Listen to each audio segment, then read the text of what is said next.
इतनी सुंदर कथा है महाराज जी। दुनिया व्रत करती है ठाकुर जी को प्राप्त करने के लिए, हमारे श्रीनाथ जी ने व्रत किया श्री वल्लभाचार्य जी की प्राप्ति के लिए। ठाकुर व्रत कर रहे हैं। और आपका मेरा व्रत कैसा है? महीने में 2 एकादशी करते हैं हम लोग, या फिर किसी के अन्य और भी व्रत चलते हों, तो मान लीजिए आप 30 दिन के महीने में 6 दिन या 7 दिन निराहार रहते हो, बिना अन्न के रहते हो। लेकिन हमारे श्रीनाथ जी तो ना जाने कितने वर्षों तक बिना अन्न के केवल दूध पर रहे, पयोव्रती रहे। कथा है सद्दू पाणे की गौशाला की एक गैया रोज गिरिराज जी पर जाती और गिरिराज जी पर जाकर के अपना सवरा दूध निकाल आती। लौट करके आती तो सद्दू पाणे देखता कि भाई गैया को दूध कहां चलो जाए।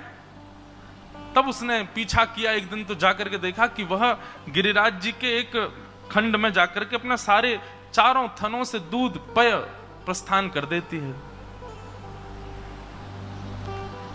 जाकर के देखा तो जो दूध जहां डाल रही थी वो गैया, वहां श्रीनाथ जी की ये भुजा निकली हुई है। उस भुजा का दर्शन करके सद्दू पाणे ने जैसे ही पर्वत खंडों को अलग करना प्रारंभ किया, ठाकुर जी बोले अरे तू अभी मुझको ऐसे ही सेवा करता रहे, मेरी भुजा की सेवा कर, मेरा जब भाव आएगा मैं प्रकट हो जाऊंगा। कितने दिनों तक ठाकुर जी की भुजा की सेवा चली। उसके बाद ठाकुर जी ने अनुग्रह किया और एक दिन श्रीनाथ जी श्री गोवर्धन नाथ से प्रकट होकर के व्यवस्थित हो गए। प्रकट हुए, सब ब्रजवासी जो वहां थे, सद्दू पाणे आदि परिवार के सब लोग भोग आदि लेकर के गए। ठाकुर जी प्रकट भये। ठाकुर जी ने भोग स्वीकार नहीं किया। क्यों? पूछने पर ठाकुर जी कहते हैं कि मेरा एक भक्त है, वो साक्षात श्री यशोदा मैया कोई अवतार है, वो जब आवेगो तब मैं अन्न ग्रहण करूंगा, वो जब तक नहीं आएगा तब तक मैं पयोव्रती रहूंगा, मैं दूध पे ही रहूंगा। और असंख्य वर्षों तक, जब तक श्रीमद वल्लभाचार्य जी महाराज गोवर्धन नहीं पधारे तब तक श्रीनाथ जी पयोव्रती रहे, दूध पर रहते थे। कथाएं तो भक्तों के व्रत की बहुत सुनी, लेकिन ठाकुर जी जैसा व्रत कौन करे? ध्रुव प्रहलाद के भी 6-7 महीने के ही व्रत के भाव आते हैं, पर ठाकुर जी की तो वर्षों का व्रत चला कि श्रीमद वल्लभाचार्य जी पधारे। श्रीमद वल्लभाचार्य जी महाराज भ्रमण करते हुए जैसे ही ब्रजमंडल में आए और गोवर्धन में प्रवेश किया तो सद्दू पाणे तो प्रतीक्षा कर रहे थे, बोले हमारो ठाकुर भूखो बैठो भैया, कब आवेगो वल्लभाचार्य जी। आज जब उन्होंने खबर सुनी कि कोई आचार्य प्रवर पधारे हैं, दौड़ करके गए, चरणों में प्रणाम करते हुए निवेदन करते हुए कहा, हे गुरुवर, हमारे ब्रजमंडल को एक ठाकुर प्रकट भयो है, वो वर्षंते केवल दूध पी के रह रो, पयोव्रती है, आपके दर्शन के काजे इच्छुक है, आप कृपा करके पधारो, उनको अन्न पवाओ।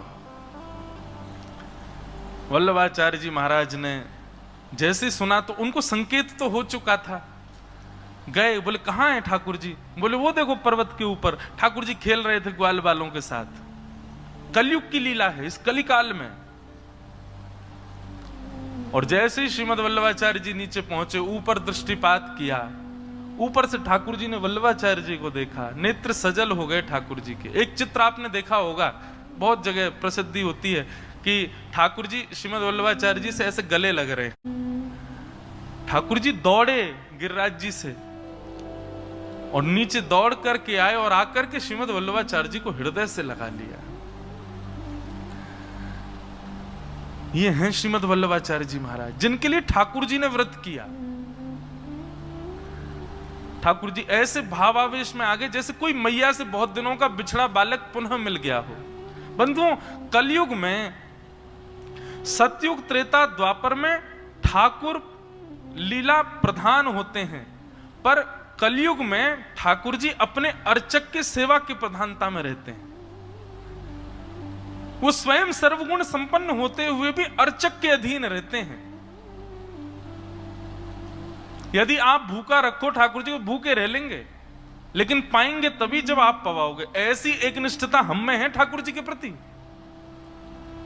हम अन्न छोड़ दें, ठाकुर जी आप पवाओ, आप पवाओगे तो ही पाऊंगा। अनशन पे बैठ जाओ, कोई नहीं कर पाएगा।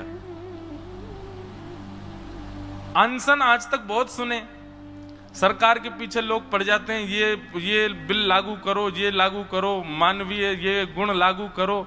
कभी ऐसा सुना कि कोई अनशन पर बैठा है? क्यों? बोले तभी पाऊंगा जब ठाकुर जी आके पवाएंगे। ऐसा अनशन तो ठाकुर जी कर सकते हैं। हम जीवात्मा तो महान नाटकबाज हैं, बस नाटक करना जानते हैं हम लोग, और कुछ नहीं आता हम लोगों से। ठाकुर जी अनशन पर बैठे रहे, बोले जब वल्लभाचार्य जी आएंगे तभी पाऊंगा। वल्लभाचार्य जी के नेत्र सजल हो गए। ठाकुर जी की बात सुनकर के, इतने वर्षों से आप केवल पयोव्रती हैं, 56 भोग सामग्री सिद्ध करवाई, और तब से आज तक श्री गोवर्धन में 56 भोग लगाते हैं ठाकुर जी को। सबसे पहला इस कलिकाल में ठाकुर जी का 56 भोग आरोगाया श्रीमद वल्लभाचार्य जी ने। एक प्रकार से ये कहते हैं भगवान का अनशन तोड़ा, उनका पयोव्रत से उनको सामग्री पधरानी प्रारंभ की। ऐसे श्रीमद वल्लभाचार्य जी महाराज, उन्हीं की, उनको भैया नित्य प्रणाम किया कर, उन्हीं की कृपा से ही हमारे घर में ठाकुर जी की सेवा चल रही है। सेवा के भावों को पुष्ट, इसीलिए उनके मार्ग का नाम ही है पुष्टि मार्ग। वे सेवा अपराध और सेवा के भावों पर उन्होंने बड़ा प्रकाश डाला।